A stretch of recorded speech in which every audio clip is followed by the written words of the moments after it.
একদম পারফেক্ট হয়েছে দই। দেখুন বন্ধুরা 6 ঘন্টার মধ্যে কত সুন্দর দই জমেছে।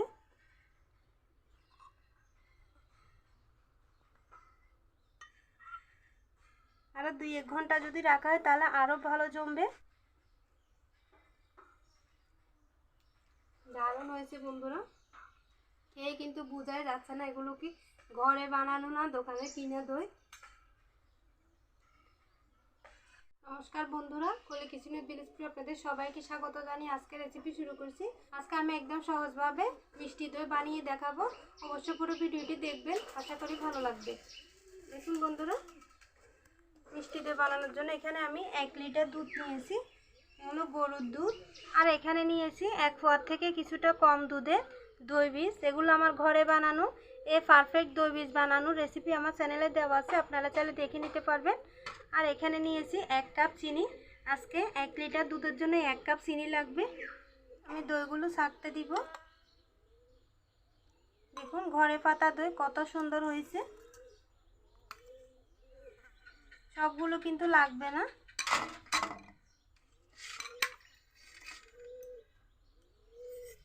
এভাবে নিচে একটি বাটিতে এভাবে বসিয়ে রাখবো, তাহলে এক্সট্রা যে জলগুলো থাকে ওগুলো ঝরে যাবে। আমি কড়াইতে দুধগুলো ঢেলে দিব।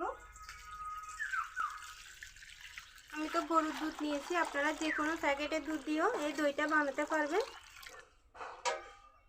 বন্ধুরা এখন আমি চুলা ধরিয়ে দুধগুলো জাল করে নিব।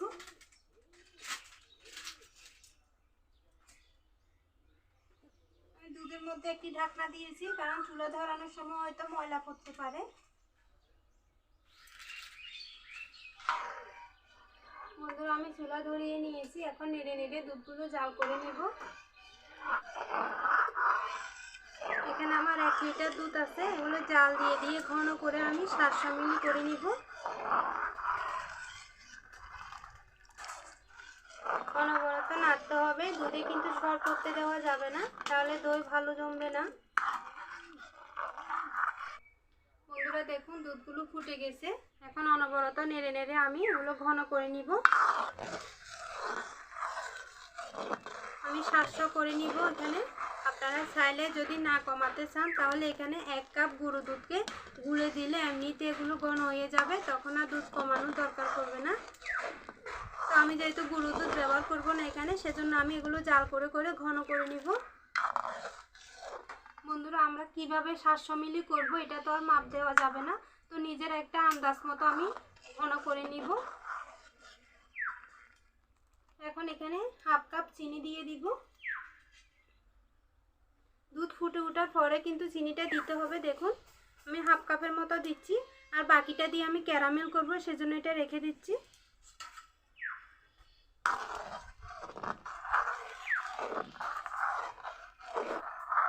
নাড়াতে থাকতে হবে, না হলে কিন্তু দুধে সর পড়ে যাবে, সর পড়তে দেওয়া যাবে না।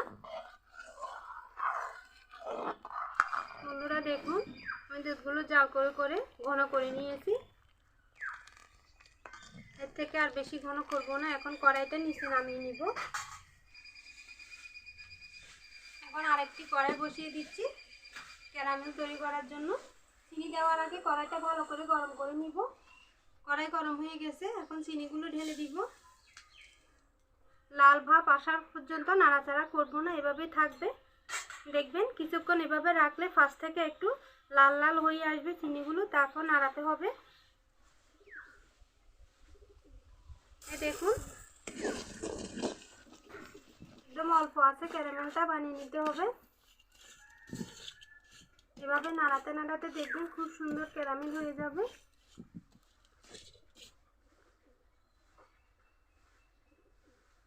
দেখুন কত সুন্দর চিনিগুলো গলে হালকা বাদামি কালার আসতেছে। এভাবে ক্যারামেল করে দিলে দইয়ের কালার কিন্তু খুব সুন্দর হবে, একদম দোকানের মতো। আর আপনারা যদি সাদা রাখতে চান তাহলে এভাবে ক্যারামেল করে দেওয়ার কোনো দরকার নেই, চিনিগুলো দুধের মধ্যে দিয়ে দিলে হবে।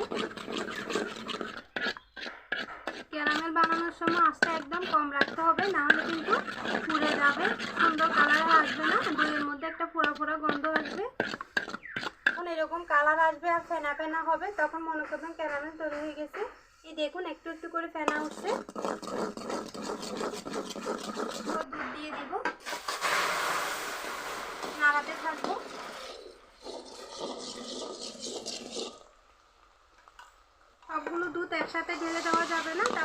বেজে যাবে।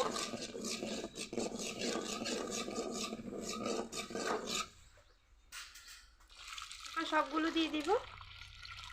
এখন বন্ধুরা কি সুন্দর কালার হয়েছে। এই ক্যারামেলটা করে দিলে দইয়ের কালার খুব সুন্দর হবে, একদম দোকান থেকে কেনা দইয়ের মতোই হবে। দেখুন বন্ধুরা, আর বেশিক্ষণ কিন্তু জাল করব না, একটু ফুটে উঠলে নামিয়ে নিব। বন্ধুরা দেখুন দুধগুলো ফুটে গেছে, এখন নামিয়ে নিব। নামিয়ে আমি ঠান্ডা করে নিব। এখন নাড়াতে থাকবো, তাহলে মোটামুটি ঠান্ডা হয়ে যাবে। না নাড়িয়ে কিন্তু রাখা যাবে না, তাহলে উপরে সর পড়ে যাবে আর দইগুলো ভালো হবে না। খুব বেশি ঠান্ডাও করব না, আবার উষ্ণ গরম থাকবে ওরকম করে ঠান্ডা করে নিতে হবে। দুধগুলো ঠান্ডা করে নিয়েছি, আঙ্গুল ডুবিয়ে রাখা যাবে ওরকম ঠান্ডা করে নিতে হবে। খুব বেশি ঠান্ডা নয়, কিন্তু একটু উষ্ণ গরম থাকবে। আর এদিকে দেখুন আমি যে টক দইটা জল ঝরতে দিয়েছি আর কতগুলো জল বেরিয়েছে দেখুন। এখন টক দইটা ভালো করে ফেটিয়ে নিব।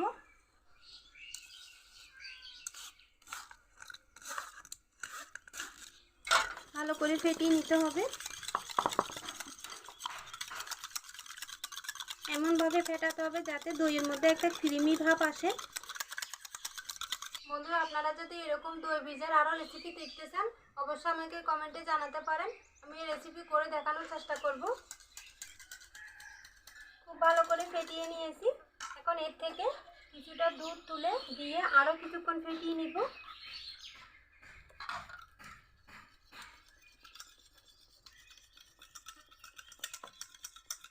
দেখুন বন্ধুরা কত সুন্দর দই ফেটিয়ে নিয়েছি। সবগুলো এই দুধের মধ্যে ঢেলে দিব।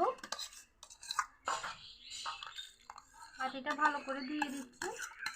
এখন এই হ্যান্ড উইচ দিয়ে ভালো করে মিশিয়ে নিব। যত ভালো করে টক দইগুলো দুধের সাথে মিশে যাবে তত দই তাড়াতাড়ি জমবে।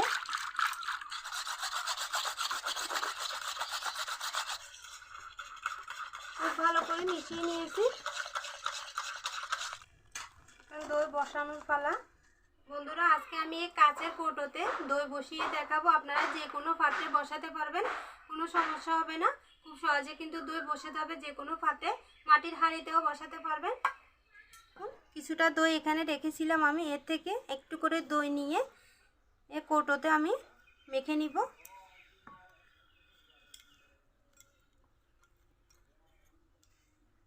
না লাগালেও কোনো সমস্যা নেই, তবে লাগালে দই খুব সহজে বসবে। দুধগুলো ঢেলে দিব।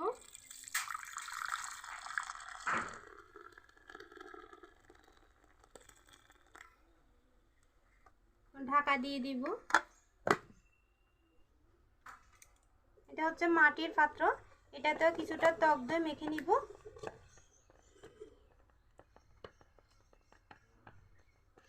দিয়ে দিব। দেখুন আরও দুধ রয়েছে, আরও কিছুটা দুধ যেহেতু বাকি আছে, তো আমি আরও একটি কাঁচের বাটি নিয়েছি, এটাতে ঢেলে দিব এগুলো। আপনারা যে কোনো পাত্রে দই জমাতে পারবেন। বন্ধুরা আপনারা যে কোনো পাত্রে দই বসাতে পারবেন, তবে যে পাত্রে দই বসান না কেন পাত্রগুলো ভালো করে রোদে শুকিয়ে নিতে হবে, এটা হলো মূল কথা। প্লাস্টিকের পাত্র কিন্তু দই বসবে, তবে পাত্রগুলো ভালো করে শুকিয়ে নিতে হবে কড়া রোদে, তাহলে খুব সহজে দই জমে যাবে। তো এখন আমি পাত্রগুলো কম্বলের নিচে ঢাকা দিয়ে রাখবো। নিচে একটা কম্বল দিব, উপরে কম্বল আরেকটা দিয়ে চাপা দিয়ে রাখবো, তাহলে খুব সহজে দইগুলো বসে যাবে। সকালবেলা ভিডিওটা করতেছি, বিকেলে আপনাদেরকে এনে দেখাবো আমার দইগুলো কেমন জমেছে। বন্ধুরা দেখুন আমি 6 ঘন্টা পর চলে এসেছি দইগুলো নিয়ে। আর বন্ধুরা আমি কিন্তু যে কম্বলগুলো দিয়েছিলাম দইয়ের উপরে বা নিচে, ওগুলো ভালো করে রোদে একটু শুকিয়ে নিয়েছি, তারপর দইয়ের উপরে দিয়েছি। যদি কম্বলগুলো গরম থাকে তাহলে দই কিন্তু খুব সহজে বসে যায়। তো 6 ঘন্টার মধ্যে কিন্তু আমার দইগুলো বসে গেছে। আর দেখুন কত সুন্দর দই জমেছে। এই দেখুন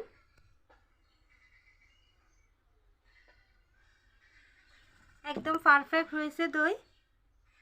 তো আমি তো 6 ঘন্টা এমনিতে রেখেছি, আপনারা যদি আরও 1 ঘন্টা এগুলো নর্মাল ফ্রিজে রাখেন তাহলে আরও ভালো জমবে। সবগুলো দেখুন কত সুন্দর দই জমেছে।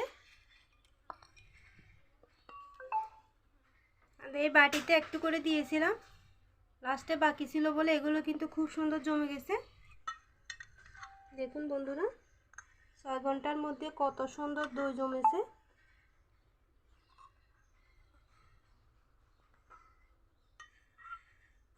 আরও 2-1 ঘন্টা যদি রাখা হয় তাহলে আরও ভালো জমবে। দেখুন আমি একটু খেয়ে দেখব। দারুণ হয়েছে বন্ধুরা, খেয়ে কিন্তু বোঝাই যাচ্ছে না এগুলো কি ঘরে বানানো না দোকানে কিনে দই।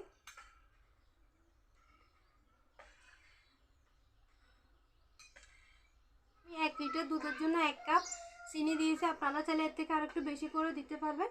মিষ্টিটা আপনারা বুঝে শুনে দিবেন, তবে এটাই পারফেক্ট আছে মিষ্টি।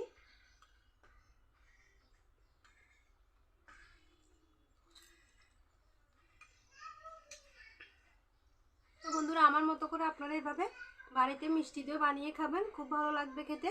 আর একদম দোকানের কেনা দইয়ের মতো খেতে হবে। ভিডিও কেমন লেগেছে কমেন্টে জানাবেন। যদি ভালো লাগে ভিডিওতে একটি লাইক দিবেন, চ্যানেলটি সাবস্ক্রাইব করে আমার পাশে থাকার জন্য অনুরোধ রইল। আজকে এই পর্যন্ত, সবাই ভালো থাকবেন, সুস্থ থাকবেন, সাবধানে থাকবেন। দেখা হবে অন্যদিন নতুন আরও একটি রেসিপি নিয়ে।